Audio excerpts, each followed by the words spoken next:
Hello and welcome. My name is erorr. Today I'm going to walk you through one of the troubleshooting steps for DMS, which can occur, and that is that it may indicate about every 30 days that the Silverlight program is not installed, even though it's already installed on your computer.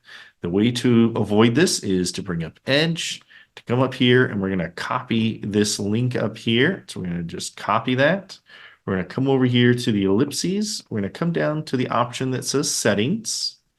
We're going to come over here on the left-hand side where it says Default Browser. We're going to come under the option that says Internet Explorer Mode Pages. We're going to click the Add button.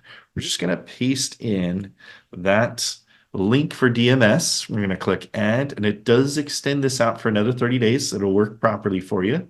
All you'll need to do now is close out that tab. You're ready to log in with your username and password, and you'll be right back into DMS and ready to roll. Any questions on how to log in to DMS if you get the Silverlight error message to occur?